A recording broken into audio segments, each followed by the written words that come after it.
Welcome back to my channel. എല്ലാവർക്കും ഹബീസ് teaching വേൾഡിന്റെ വീഡിയോയിലേക്ക് സ്വാഗതം. അപ്പോൾ ഇന്ന് വീഡിയോ എന്ന് പറയുന്നത് 6ാം ക്ലാസ്സിന്റെ ക്വസ്റ്റ്യൻ അനാലിസിസ് ആണ്. അപ്പോൾ നമുക്ക് നേരെ വീഡിയോയിലോട്ട് പോകാം. ആകെ ഉള്ളതെന്ന് വെച്ച് കഴിഞ്ഞാൽ ഒരു പാഠം നമ്മൾ പഠിപ്പിച്ചിട്ടുണ്ടായിരുന്നു. അതിന് 2 ക്വസ്റ്റ്യൻസ് വന്നിട്ടുണ്ട്. അതിന് രണ്ടിനും മോർ ക്വസ്റ്റ്യൻ ഉണ്ടാകും. അപ്പോൾ നോക്കിക്കോ, കോംപ്രഹെൻഷൻ ആണ്. മാർക്ക് ട്വെയിൻ എന്നാണ് ഈ ഒരു കഥയല്ല, ഇതൊരാളെ പറ്റിയിട്ടാണ്. Mark Twain was a famous American writer who made people laugh and think. He was born in 1835 and grew up near the Mississippi River. This gave him a chance to enjoy watching steamboats and dream of adventures.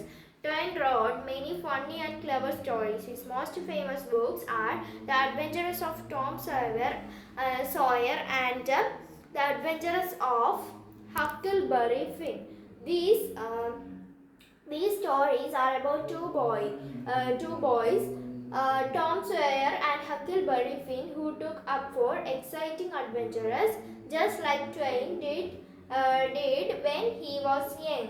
Mark Twain's real name was Samuel Clemens, but he used a pen name to write his books. Even today, people around the world enjoy his stories.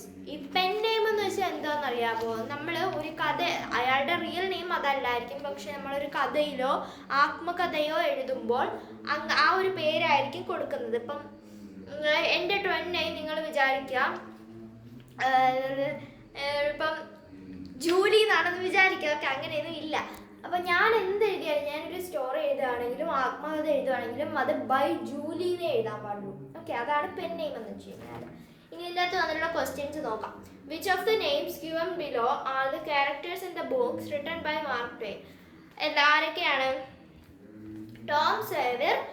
Tom Sawyer and Huckleberry Finn. Okay, option D ആണ്. അടുത്തതായിട്ട് B എന്ന് വെച്ച് കഴിഞ്ഞാൽ find out the word from the passage that something that make you laugh. ചിരിപ്പിക്കുന്നത് എന്ന് പറയുന്ന ഒരർത്ഥം വരുന്ന ഒരു വാക്ക് എന്താണ്? ഫണ്ണി ആണ്. ഇവിടെ എഴുതിയിട്ടിട്ടുണ്ട്, നിങ്ങൾ നോക്കിയാൽ മതിയേ. ഞാൻ പറഞ്ഞു പോകുന്നേ ഉള്ളൂ. ഓക്കെ, ഞാൻ കാണിച്ചു തരത്തില്ല, ജസ്റ്റ് നിങ്ങൾ നോക്കിയാൽ മതി. Next, what did Mark Twain enjoy watching as a young boy? എന്താണ് ഇവിടെ പറയുന്നത്? He enjoyed by watching steam boats. Okay, steam ബോട്ട്സിനെ കണ്ടു. Name the 2 famous book written by Mark Twain. Mark Twain എഴുതിയ 2 ഫേമസ് ആയിട്ടുള്ള ബുക്സ് ഏതൊക്കെയാണ്? അറിയാമല്ലോ ഏതൊക്കെയാണ്? ദ അഡ്വഞ്ചർ ഓഫ് ടോം സോയറും അതുപോലെ തന്നെ ദ അഡ്വഞ്ചർ ഓഫ് ഹക്കിൾബെറി ഫിന്നും. അടുത്തതെന്ന് വെച്ച് കഴിഞ്ഞാൽ read the statements given below. അതായത് കറക്റ്റ് ആയിട്ടുള്ള സ്റ്റേറ്റ്മെന്റ്സ് എഴുതാനാണ്. Mark Twain used a pen name to write his books. His real name was Mark Twain. Which of the options below is correct? ഇതിൽ പറയുന്നതിൽ options ഏതൊക്കെയാണ് correct? Option 1 correct, 2 incorrect. Both 1 and 2 correct. Both 1 and 2 incorrect. 1 incorrect, 2 correct.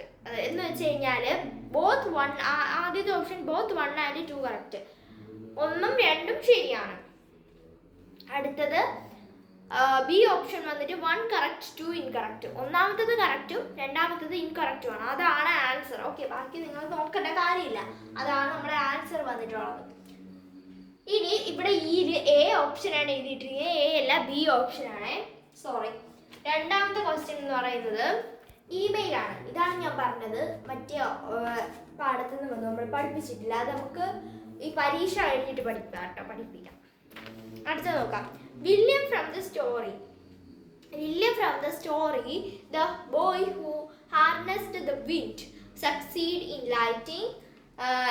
lighting up his village. Inspired by his story, Vinod, a class 6 student from Kerala, writes an email to William to appreciate his hard work. William, ഇതെനിക്ക് വലിയ പിടുത്തം. William ചെയ്ത പ്രവൃത്തിക്ക് അതിനെ ആസ്പദമാക്കിയിട്ടൊരു just ഒരു letter രീതിയിൽ, അതെ, appreciate ചെയ്തുകൊണ്ട് ഒരു ലെറ്റർ രീതിയിലുള്ള സാധനങ്ങൾ എഴുതാനാണ് പറഞ്ഞിട്ടുള്ളത്. ഓക്കെ, അപ്പോൾ അതാ നോക്കുക, ഇവിടെ ഞാൻ എഴുതിയിട്ടുണ്ട്, നിങ്ങൾ നോക്കിയാൽ മതിയേ. ഓക്കെ, ഇതാ നോക്കിക്കോളാം. ഇവിടെ എന്താണ് എഡിറ്റിങ് അല്ല, അത് പറഞ്ഞില്ലല്ലേ. ഫ്രം എഴുതുക, ടു എഴുതുക, സബ്ജക്റ്റ് എഴുതാം. അപ്പം നിങ്ങൾക്ക് ഞാൻ ഇമെയിൽ എഴുതാൻ പഠിപ്പിച്ച് തന്നിട്ടുണ്ട്, അതങ്ങ് എഴുതിയാൽ മതി. നിങ്ങൾ എന്ത് ചെയ്യാം?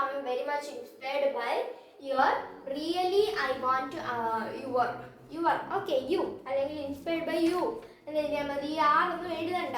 അടുത്തത് എന്താണ്? Really I want to appreciate you, you are really you are the real hero. Okay, അപ്പം അങ്ങനെയൊക്കെ പറഞ്ഞാൽ എഴുതിയാൽ മതി. നെക്സ്റ്റ് എന്താണ്? നെക്സ്റ്റ് മൂന്നാമത്തേത് വന്നിട്ടുള്ളത് ഓർ ക്വസ്റ്റ്യൻ തന്നെ. അതെന്താണ്? കോൺവെർസേഷൻ രീതിയിൽ എഴുതാനാണ് അത്. അടുത്തത് പിന്നീട് എന്താണ്? ലൈവ് റിപ്പോർട്ട് എഴുതാനാണ്. മൂന്നാമത്തെ അതിൻ്റെ ഓർ ക്വസ്റ്റ്യൻ വന്നിട്ട് മൂന്നാമത്തെ രണ്ടെണ്ണം ലൈവ് ഇത് കോൺവെർസേഷനും, നാലാമത്തത് എന്താണ്? റിപ്പോർട്ടുമാണ്.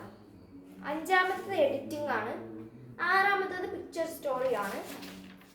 ഓക്കെ, നിങ്ങൾക്കറിയാമല്ലോ, ബാക്കിയൊന്നും പറയണ്ടല്ലോ. ജസ്റ്റ് ഞാൻ എഡിറ്റിംഗ് ഒന്ന് പറഞ്ഞുതരാം. ക്വസ്റ്റ്യൻ നോക്കിക്കോളണേ. ആ ഒരു പാസേജ് നിങ്ങൾ നോക്കിക്കോളാം. എ എന്ന് പറയുന്നത് സാറ്റർഡേയുടെ എസ് ക്യാപിറ്റലാണ്, അതൊരു ദിവസമാണ്, അപ്പം അതിന് എസ് ക്യാപിറ്റൽ ഇടണം. അതുപോലെ തന്നെ ബി എന്ന് പറയുന്നത് ഗോ അല്ല വെന്റ് ആണ്, പാസ്റ്റ് ആണ്, അപ്പോൾ വെന്റ് വരും. സി എന്ന് പറയുന്നത് ബ്യൂട്ടിഫുള്ളിന് രണ്ടെല്ലില്ല, ഒരൊറ്റ എല്ലേ ഉള്ളൂ. ഓക്കെ, അടുത്തതെന്ന് വെച്ച് കഴിഞ്ഞാൽ ഇന്നല്ല ഓണാണ്, അവിടെ പ്രപ്പോസിഷൻ ഡി. അടുത്തത് ഇ വന്നിട്ട് ഡേ ലവ്ലി എന്നത് എന്താണ്? ഇവിടെ ഒരു മിനിറ്റ്. ഓക്കെ, ലവ്ലി ഡേ എന്നതാണ്. അപ്പം ഡേ ലവ്ലി അല്ല, ലവ്ലി ഡേ ആണ്. അപ്പം പിക്ചർ സ്റ്റോറി എന്ന് വെച്ച് കഴിഞ്ഞാൽ അമ്മൂമ്മ ഒരു റോഡ് ക്രോസ് ചെയ്യാൻ നിൽക്കുമ്പോൾ ഒരു പെൺകുട്ടി വന്ന് സഹായിക്കുന്നു, അത്രേ ഉള്ളൂ. അതിന് ഹെഡിങ് ആയിട്ട് നിങ്ങൾക്ക് ദ ഹെൽപ്പിംഗ് ഹാൻഡ്സ് എന്ന് കൊടുക്കാം. അങ്ങനെ ഒരു പാഠം ഉണ്ടായിരുന്നു 7ാം ക്ലാസ്സിൽ. നമുക്ക് അങ്ങനെ ഒരു പാഠം തന്നെ ഉണ്ടായിരുന്നു, ദ ഹെൽപ്പിംഗ് ഹാൻഡ്സ് എന്ന് പറയുന്നത്. അപ്പോൾ ഇന്നത്തെ വീഡിയോ ഇത്രയുള്ളൂ. എല്ലാവർക്കും ഇഷ്ടപ്പെട്ടിരിക്കുന്നു. ഇഷ്ടമാണ് സബ്സ്ക്രൈബ് ചെയ്ത് ലൈക്ക് ചെയ്ത് ഷെയർ സപ്പോർട്ട് ചെയ്യാൻ പറ്റുള്ളൂ. ബൈ.